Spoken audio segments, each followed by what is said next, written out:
Muita gente acha que gramática é só um monte de regra chata, né?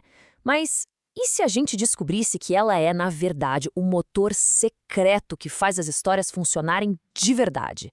Então, bora mergulhar nisso. E vamos começar com um conto bem esquisito que se passa num cemitério. Olha só que cena! O grande Graciliano Ramos nos joga direto na ação com essa frase da crônica Garranchos. Imagina só, um caminho escuro, a luz da cidade ficando para trás, e de repente, o narrador para. Ele trava, petrificado, diante do cemitério, a casa dos mortos. O que será que ele viu? Uma procissão de almas? Então, uma dessas almas se aproxima com um apelo, assim, desesperado. Parece que o portão do cemitério caiu e o lugar virou uma bagunça, um caos total.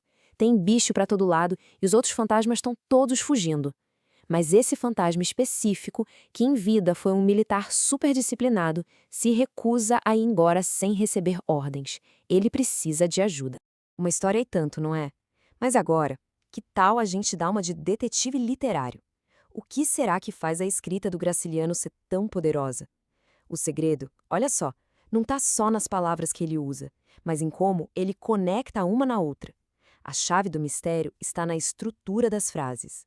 E o nosso principal objeto de investigação aqui são as tais das orações coordenadas.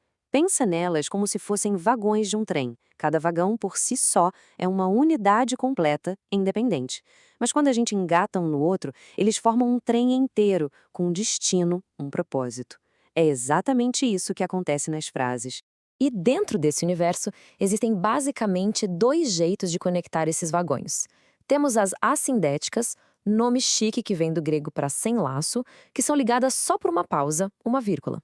E temos as sindéticas, que usam um laço, uma palavrinha específica para fazer a ligação, a conjunção. Agora, olha que interessante aqui nesse trecho do Graciliano, fica super claro. Passei as águas verdes e podres do velho açude é uma ideia completa.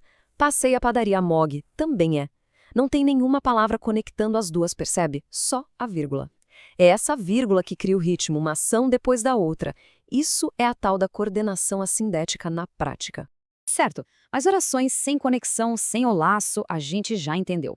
Agora vamos para aquelas que usam as conjunções, as sindéticas. E é aqui que a nossa investigação fica mais profunda, porque existem 5 tipos principais. Vamos tratar cada um como se fosse um dos 5 suspeitos que moldam o sentido de uma frase. Nosso primeiro suspeito é o mais direto de todos, a oração aditiva. A função dela é bem simples, somar. É a ideia de isso e também aquilo. E as ferramentas que ela usa, tá? A gente conhece bem.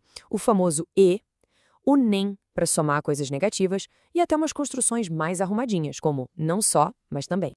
E olha só, pegamos ela em flagrante, bem no comecinho da nossa história.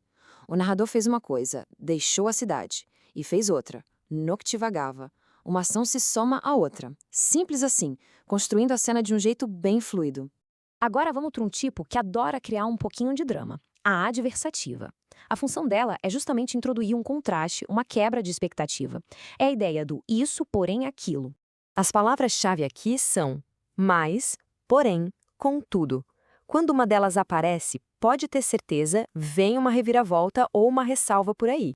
E o nosso fantasma usa essa ferramenta com perfeição. Ele até reconhece um fato: arrancaram o portão. Mas, e aqui vem um contraste, aqui vem a queixa, nada nos disseram. A conjunção mas carrega todo o peso da indignação dele. O nosso terceiro suspeito nos coloca numa encruzilhada. A oração alternativa serve para apresentar escolhas, possibilidades. É a famosa ideia do ou isso ou aquilo. E as ferramentas são bem claras. Ou para uma escolha simples, ou as duplas ou e ora, que servem para enfatizar essa alternância entre duas ações ou dois estados. Este exemplo é perfeito. Um filósofo pode fazer uma de duas coisas. Ele pode ampliar uma visão ou ele pode divergir. A conjunção ou estabelece essas duas possibilidades como caminhos bem diferentes. Chegamos ao quarto tipo. Esse é o que amarra as pontas soltas. A oração conclusiva, como o próprio nome já diz, apresenta o resultado, a consequência lógica do que foi dito antes. Palavras como portanto, logo e aquele pois que vem depois do verbo funcionam como a primeira peça de um dominó caindo. Elas sinalizam que uma conclusão lógica está prestes a ser tirada. E este talvez seja o exemplo mais famoso de todos. A frase de René Descartes é uma cascata de conclusões. Do ato de duvidar, ele conclui que pensa. Do ato de pensar, ele conclui que existe. O logo é o motor que move essa sequência lógica brilhante. E, finalmente, o nosso último suspeito é aquele que gosta de explicar o porquê das coisas. A oração explicativa oferece uma razão, uma justificativa para a afirmação que veio antes. Suas ferramentas principais são porquê, pois, desta vez antes do verbo, e que. Elas basicamente respondem àquela pergunta implícita que fica na nossa cabeça. Mas por quê? E voltamos ao nosso fantasma para um exemplo que é ao mesmo tempo comovente e engraçado. Ele faz uma afirmação. O Senhor parece ter bom coração. E qual a justificativa dele para isso? Porque está com os olhos cheios d'água. Claro, mal sabia ele que o narrador estava chorando de medo e não de compaixão. Ok, a gente analisou uma história bem complexa, mas essa estrutura está em todo lugar, no nosso dia a dia. Olha só esta receita. 2 orações coordenadas aditivas. Bata tudo e despeje a massa. Gramaticalmente, elas são independentes, mas o sentido depende totalmente da ordem. E aqui está a grande sacada. Tenta inverter a receita. Despeja a massa sobre uma forma e bata tudo no liquidificador. Do ponto de vista da gramática, a frase está perfeita, mas na prática é um desastre. Isso tem nome: dependência semântica. As orações são livres na sintaxe, mas o significado delas está amarrado. A gramática, então, não é só sobre regras, é sobre construir o sentido do mundo, seja numa receita de bolo ou numa história de fantasmas de arrepiar.